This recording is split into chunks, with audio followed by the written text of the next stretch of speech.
Si Lola talaga, iba pagdating sa pera.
안녕하세요.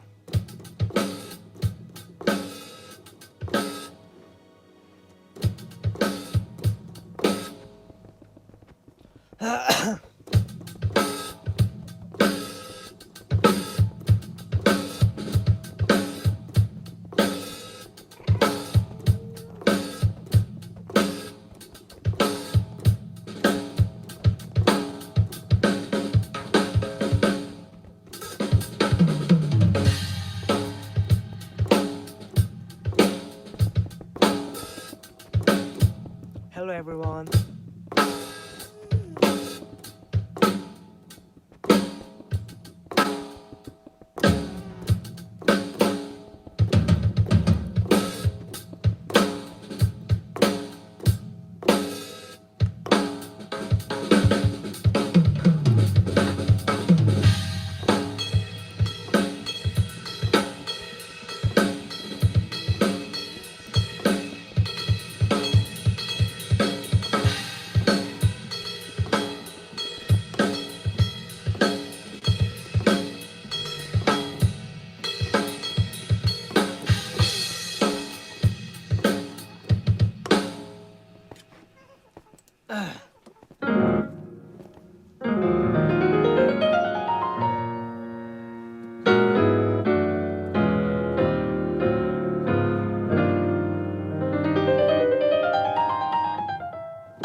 저녁 먹었습니다. 저 우동 먹었어요. 우동.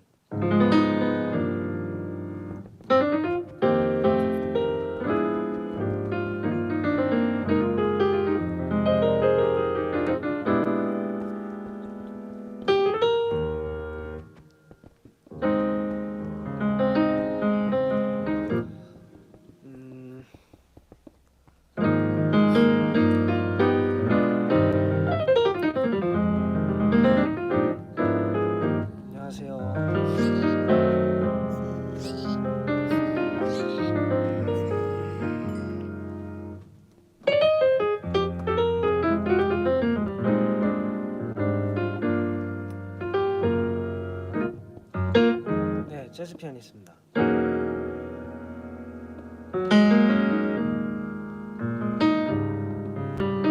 What's up?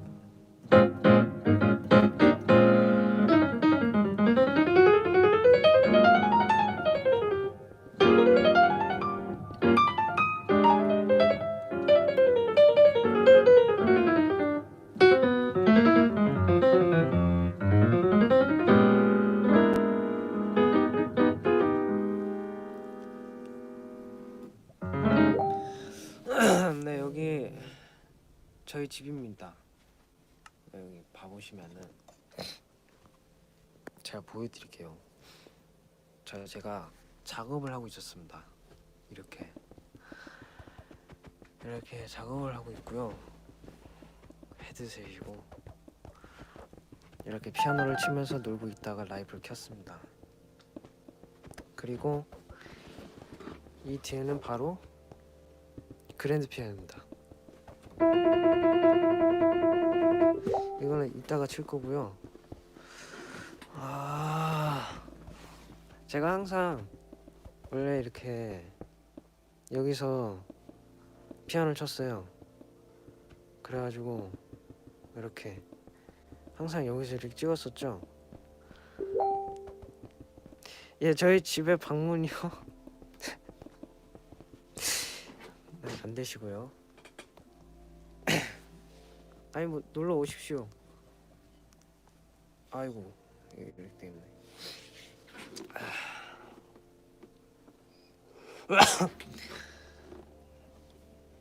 저희 집에 많이 놀러 오십시오.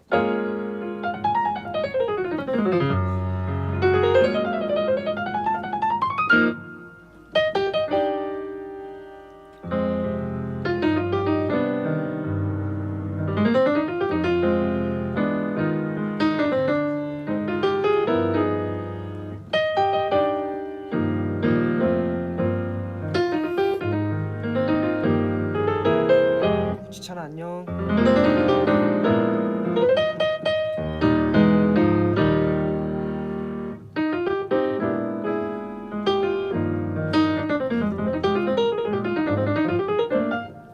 저희 집에 피아노가요. 저희 집 피아노가 보여드리자면은 여기 일단은 이게 FP90이거든요. FP90 한 대, 그리고 가와이 피아노, 그랜드 피아노 한 대하고 여기 보시면은 뭐지? FA06하고 그 위에는 고키스 지금 하나, 둘, 셋, 네 대가 있네요. 그리고 JDXI도 저희 집에 있는데 거기까지 가기가 아직 너무 멉니다. 그래서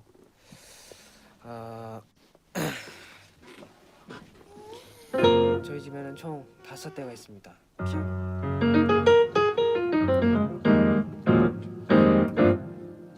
근데 진짜 요즘 날씨가 너무 추워졌어요. 그래가지고 여러분들 감기 조심하십시오.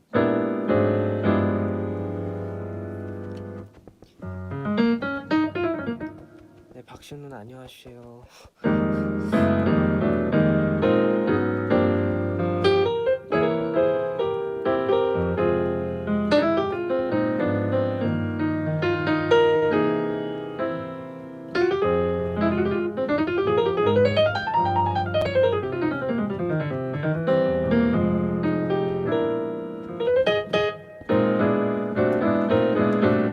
네, 엠라이트님 안녕하세요.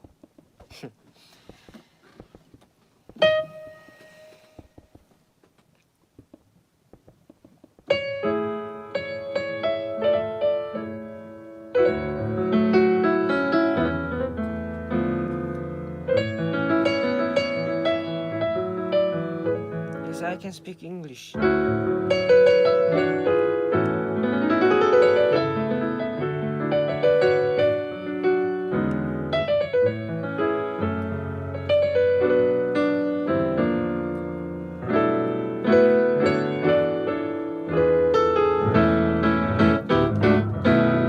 저 취미요? 음악 듣는 거요.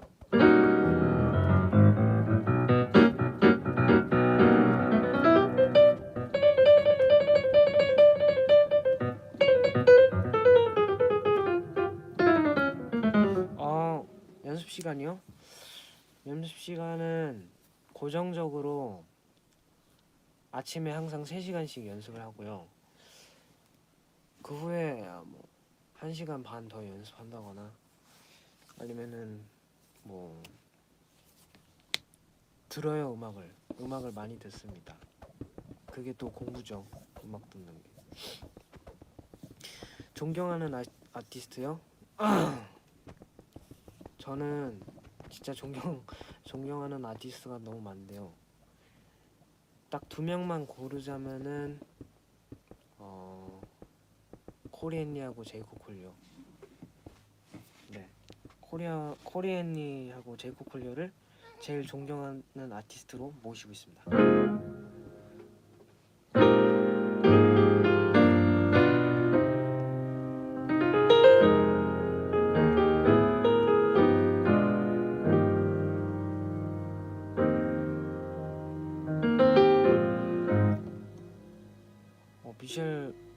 미셸 카멜로 그죠?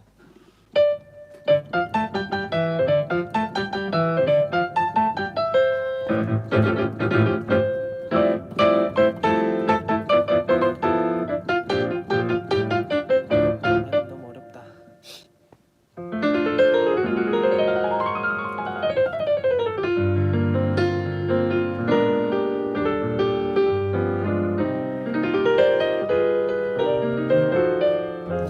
대학교요?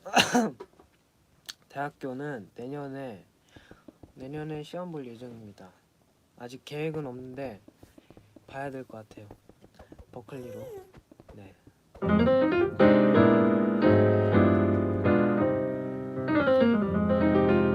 Hello.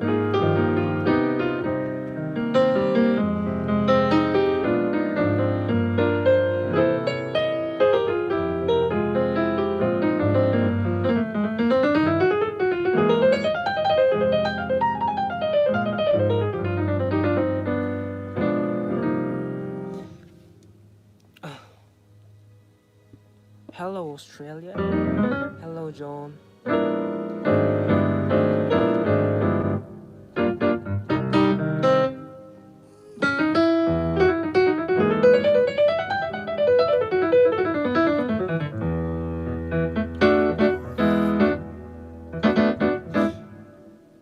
연습 방법이요? 연습 방법은 일단 아침에 일어나서 아침밥을 먹고 피아노 앞에 앉아서 항상 저는 손을 이렇게 풀어요.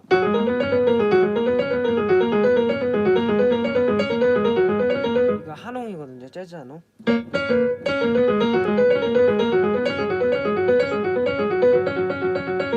이거를 하고요. 그리고 뭐지 이거 그 히로미의 레니바소 아니 히로미 곡인가? 레니바소라는 곡으로 손을 풀어요.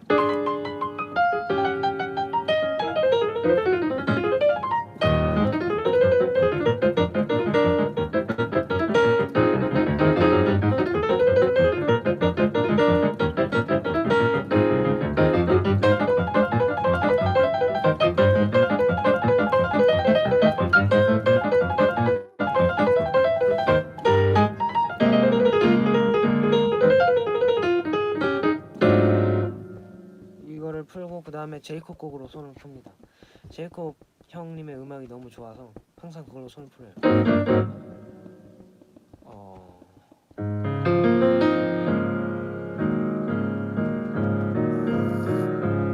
손에 경련 안 일어납니다. 아, 어쩔 땐 일어나요.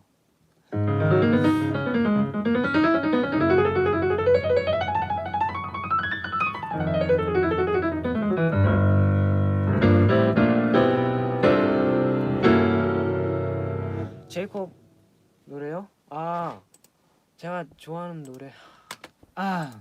뭐였지?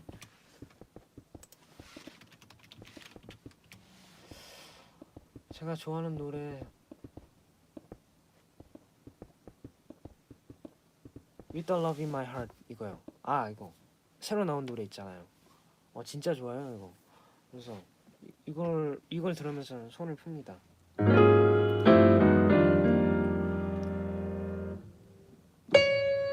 Living in the Sky?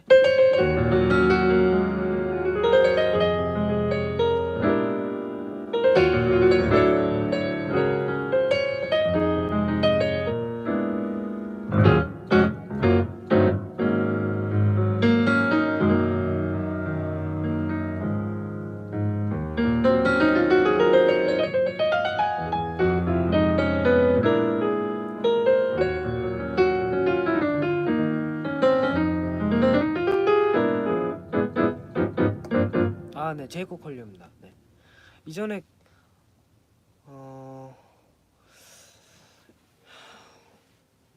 이전에 쳤던 곡들 기억나는 거요? 거의 대부분 기억나는데 안 기억나는 것도 많아요.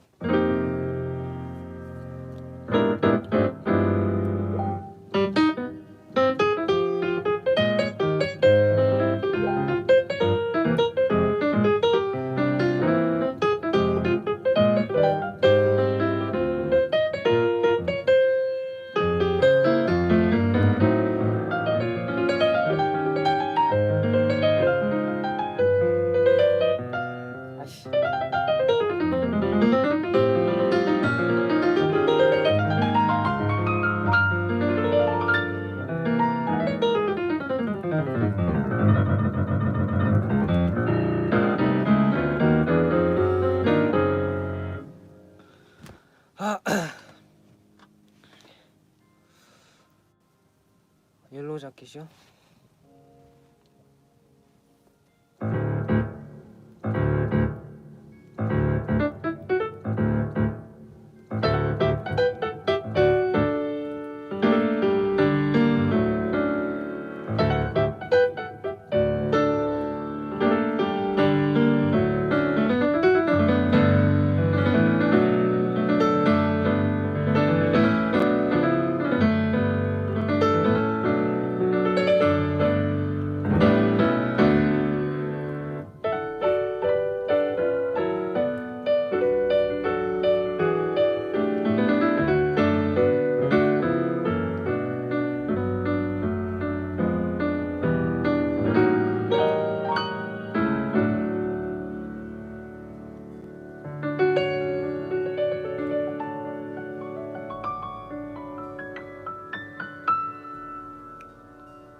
F 플러스 한번 갑시다.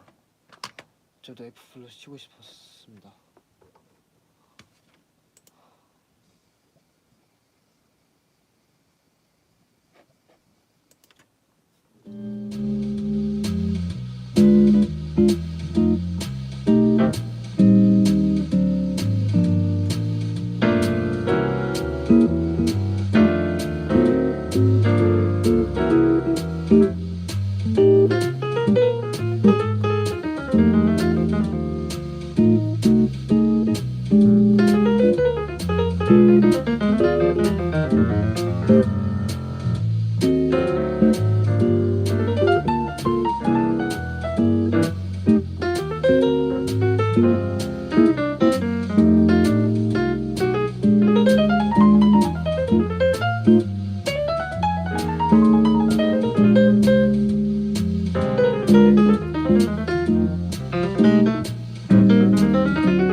Hello, my name is David Bruce. So I'm a big fan of jazz funk in general, and I thought today we would take a look at this fantastic solo by Cory Henry on Snarky Puppy's track Lingus.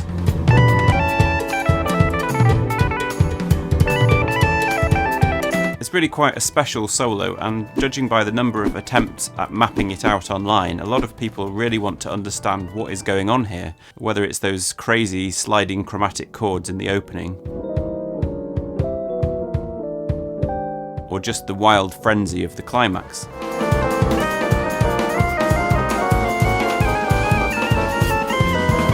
So I thought it might be helpful to take the solo apart and try and analyse it, much in the same way I might analyse, say, a piece of Bach, just to try and understand what's going on, try and understand the principles behind it. And there are definitely a lot of techniques at play here, and as a solo it clearly leaves a lot of people in a state of some confusion. How can you play such seemingly random shit that's all over the place over a poppy E minor progression without it sounding weird? I need explanation on that.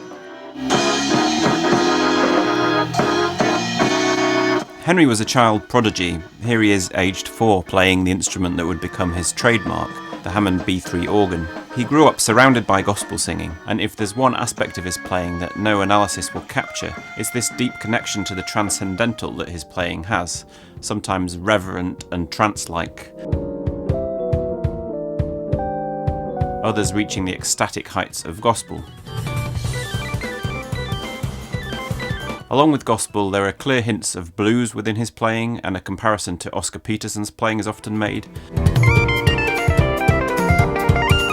But there's also a more chromatic jazz harmony reminiscent of Herbie Hancock. So I want to pick apart 3 aspects to Henry's playing here: his approach to structure, to harmony, and to rhythm. The solo in Lingus all takes place over a looping 8-bar cycle, that poppy E minor progression. We have 4 bars of E minor, 2 bars of C major, 1 of A minor, and 1 of F. Unlike more traditional jazz, there's no melody here that the improvisation relates to. Even this 8-bar cycle itself is completely new. The earlier part of the track is in a completely different 5/4 funk groove. So Henry is completely free to craft whatever shape he chooses over the pattern. One of the most obvious features of the solo is the shape, building from those slow drifting chords and a melodic line that's full of gaps in the low end of the keyboard, gradually speeding up and filling in the gaps until the notes are raining down and we scream off the very top of the keyboard with those high Bs at the very end.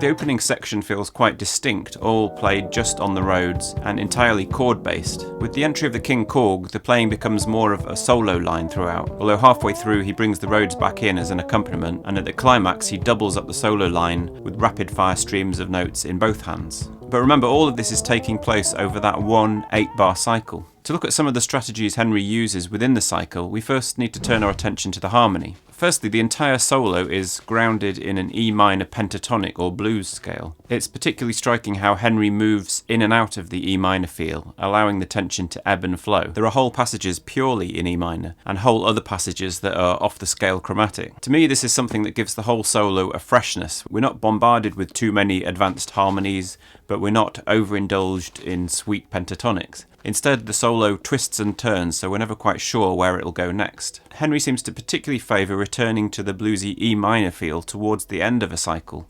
particularly after a chromatic passage. He reels us back in with one of these cute bluesy licks.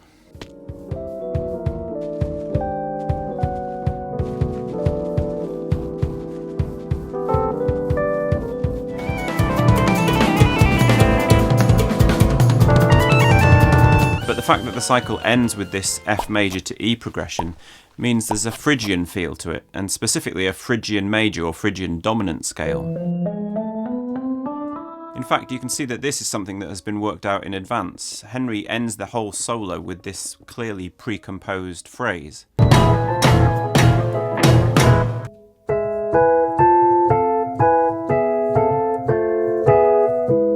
And there are a number of examples relating to that Phrygian mode feel throughout the solo.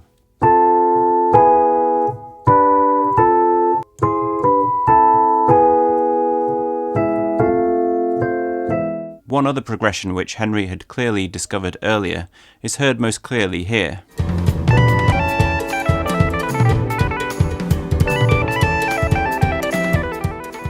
So this really is a way of filling out the 4 bars of E. It's moving from the major 6, the C sharp here in an A major chord, down to the minor 6, the C natural in an A minor, and then to the B here as part of an E7 chord. And the influence of that chord pattern is heard throughout the solo line. So at the start, even though we're mainly in E minor, we get that C sharp poking through several times.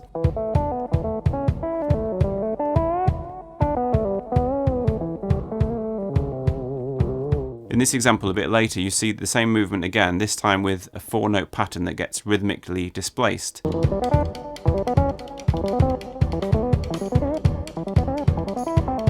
So those are some of the background progressions that Henry plays with throughout the solo. But let's look now in more detail at the other harmonic techniques. Certainly one of the most puzzling parts of the solo in terms of harmony is the opening with those crazy drifting chords, which seem at times to bear little connection to that 8-bar chord cycle below. The first thing to notice is that the vast majority of chords in this passage have more than one note that moves chromatically to the next chord. In this diagram, yellow notes show when there's 2 chromatic notes moving, orange when there's 3, and red when there's 4. So the general feeling here is a kind of chromatic sliding harmony. And this kind of chromatic movement works particularly well when you're using what you call symmetrical chords, which are just chords with the same interval stacked on top of itself. So it might be minor thirds to make diminished chords, or major thirds to make augmented triads, or perfect fourths to make quartal harmony. This is one trick I learned in my very short career as a jazz pianist, that sliding around chromatically on chords built of fourths sounds pretty good wherever you end up.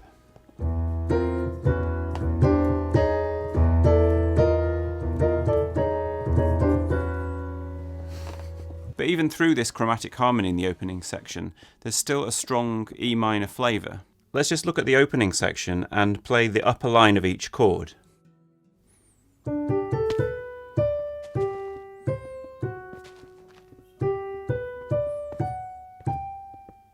You can see it's all in E minor. This simple line then is filled out with various jazz-flavoured chromatic chords below.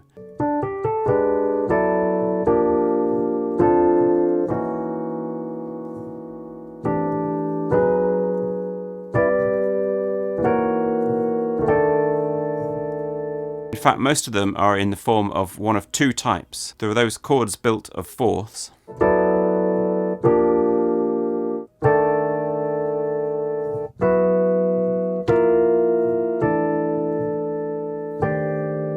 and the second chord type is the dominant 7th with a sharp 9, which has that distinctive clashing major 7th. So here you can see it in the very opening chord of the solo. The bass is E, and above it we have both the major 3rd G sharp and also the sharp 9 G natural.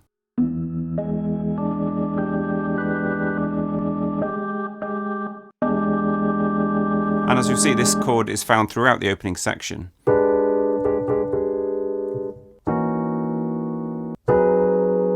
And also at places through the rest of the solo.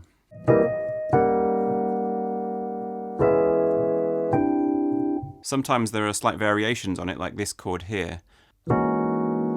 This chord has a C in the bass, so we have a 3rd, a 7th, a flat 9 as well as a sharp 9, and a flat 5 with the F sharp there. But still, in essence, it's the same kind of chord. Next I want to look at what's known as block chord technique. Block chords are a jazz piano technique from the likes of George Shearing. And part of the block chord technique is what's sometimes known as locked hands. So the melody is played by both hands an octave apart, and the tune is harmonised by notes in between, closely packed within the octave space. One of the most common types, pioneered by Barry Harris, is based on a scale which could be just a C major scale with an extra A flat, sometimes known as the bebop major scale. So if you pick alternating notes of that scale, you get first C6 chords, or diminished 7th chords. And it alternates between those 2 chords all the way up the scale.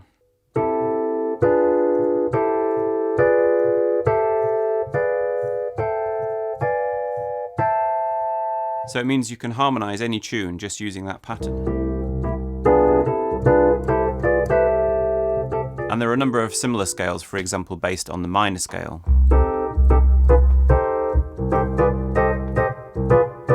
And the influence of that technique can be felt all through this section.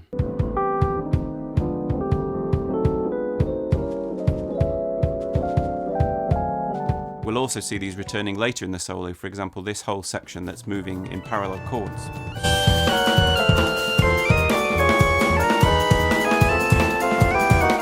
Within the solo lines on the Korg, you can see many of the same harmonic approaches being applied. Here you can see a line that starts out in E minor, but then quickly becomes more chromatic. You can see he uses two different stacks of fourths here, a semitone apart, but cleverly both fit over an E bass, one outlining diatonic minor notes, and the other forming a sort of E6-9 shape. Straight after that you get these kind of sequence patterns, where a collection of notes are shifted down the keyboard as a shape. Henry uses this technique quite a lot in the more chromatic sections towards the climax of the solo.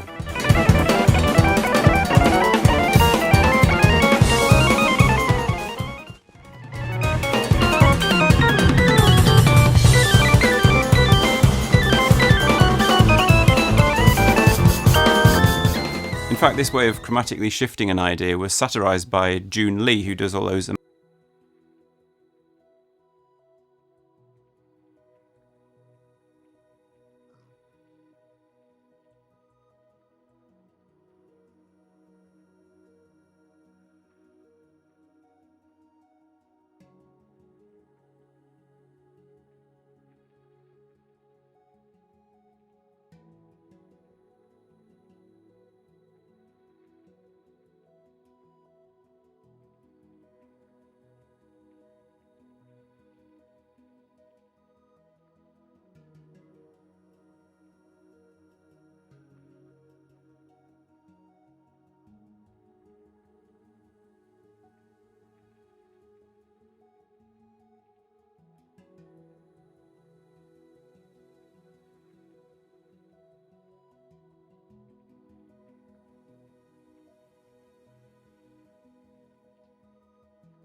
amazing transcriptions of Jacob Collier's music.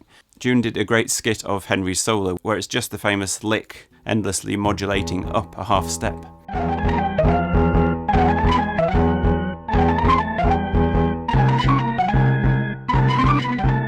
Finally, let's look at the rhythm. And the aspect I particularly want to look at is Henry's way of repeating a phrase in counterpoint to the beat. You get a fairly simple example here, starting out regularly with quarter note gaps. Notice how he throws in a couple of eighth note gaps to throw the pattern off the beat.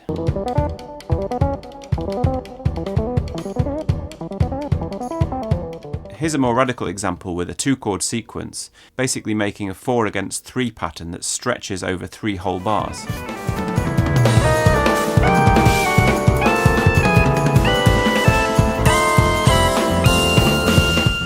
Taken as a whole, a solo like this can seem almost intimidating when you first hear it. How on earth could somebody navigate such complexities and still find the right complex chords that change so quickly? My sense is that the solo is a result of many performances and playthroughs, so that Henry doesn't just have his usual jazz harmony strategies up his sleeve, he also has a really solid sense of the progression and the kinds of things that will work at different points along the way. He's clearly found, for example, that rounding out the 8-bar pattern with a cute bluesy lick in E minor works really well. And also that C-sharp C natural movement works well on the opening E section. He also seems to have formulated the idea of moving back and to from E minor bluesy feel to a more chromatic kind of harmony, and increasing the sense of cross rhythm and sequences as the solo progresses.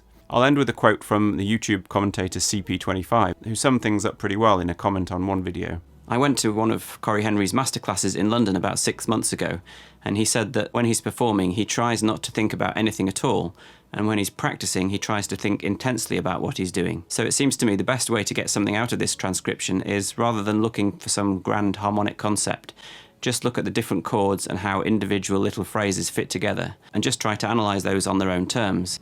There's loads of really interesting stuff in there, from chortal voicings to lush gospel chords to Barry Harris-esque block chords. It's really just a culmination of really cool stuff that he's checked out. I just wanted to thank David Rogers for giving me permission to use his fantastic transcription of the solo in this video. I'll link in the description where you can buy that. And David also asked me to mention his Instagram, dr4j, where he posts weekly transcriptions and analysis. Do let me know in the comments if there are other mind-bending solos you'd like me to have a look at. Thank you so much for watching, thank you to my patrons on Patreon for supporting the channel, and I'll see you next time. What's your name? Corey Henry. And how old are you? 4. What do you want to be when you get big? I'm gonna eat my food. You want to eat your food when you get big?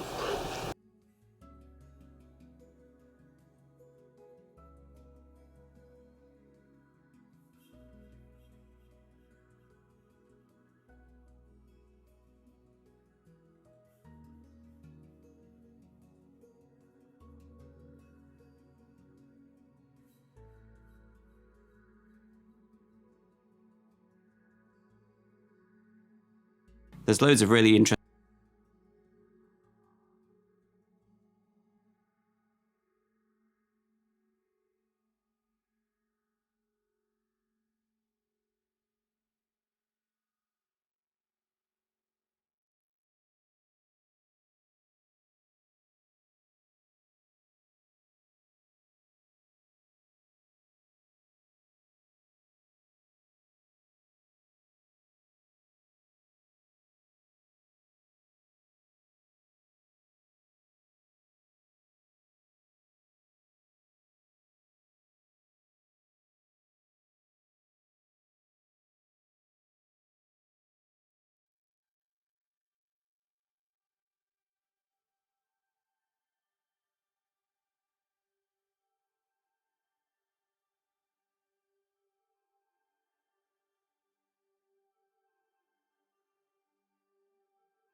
Hello, my name's David Bruce. So what you're about to hear is the latest unexpectedly continuing phase of an amazing collaboration that happened literally across time and space, across continents and centuries. Many of you will have seen the version of Bach's Prelude from the Third Partita that I posted a few weeks ago, where I added a bass line to a piece by J.S. Bach. I'd been studying the piece and I realised that one of the most interesting features to me was the way it played with a sense of a downbeat and a cross rhythm. And initially, just for pure fun, I messed around with it, adding quirkier and unexpected cross rhythms as a bass line, which to me were a way of kind of highlighting its rhythmic ambiguities. And Bach's piece seemed to be surprisingly conducive, receptive even, to my additions. And I don't think I'm alone in having this feeling. It turns out there have been quite a few versions, arrangements, overwrites of the original piece, including by Bach himself, who orchestrated it in 2 different symphonias. Schumann made a piano version, adding a bass line and some chords, and Rachmaninoff exploded it into a fully fledged romantic piano piece. But perhaps my favourite, which I only discovered thanks to a viewer on this channel, was Lukas Foss's in the last movement of his Baroque Variations, where the piece is comically interrupted, distorted, and, well, ruined. It almost sounds like the poor piece is being abused over the course of the 10 minutes.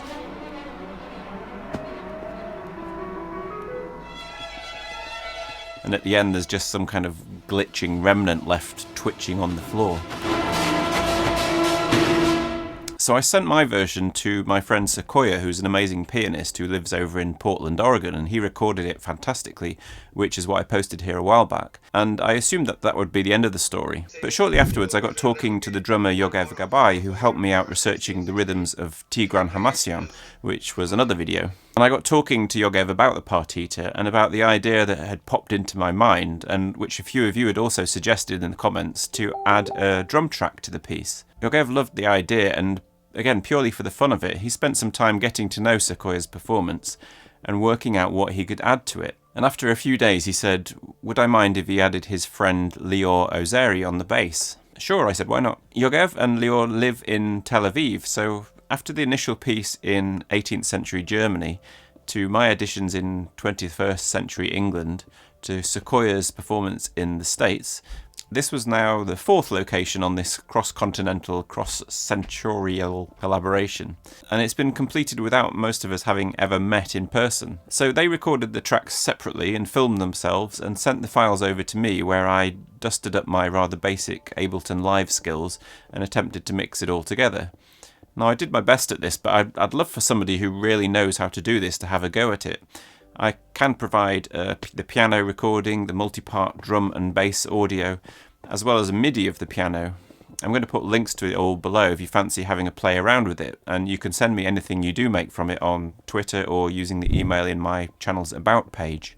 And there's also a link below if you'd like to buy a score of my piano version. So for this finished piece, there really are 4 composers on the project, and I should stress that my only compositional involvement was to add that piano bass line. I don't think I made it clear enough in the original video that the right hand of the piano piece is entirely Bach's own. I didn't change a note. And in terms of the drums and the bass, it's entirely Yogev and Lior's work. All I suggested was that I imagined a quite tight, funky sound. So thanks again to Lior Ozeri, Yogev Gabay, Sequoia and Johann Sebisebs Bach.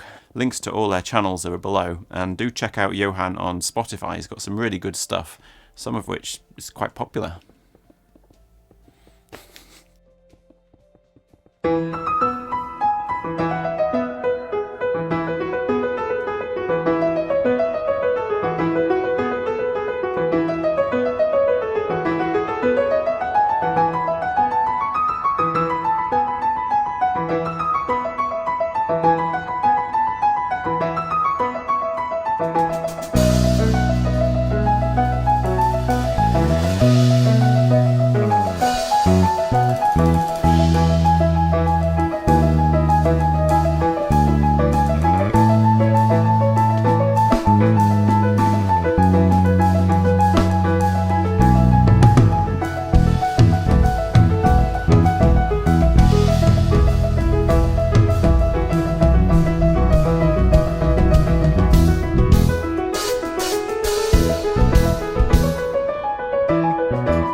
Bye.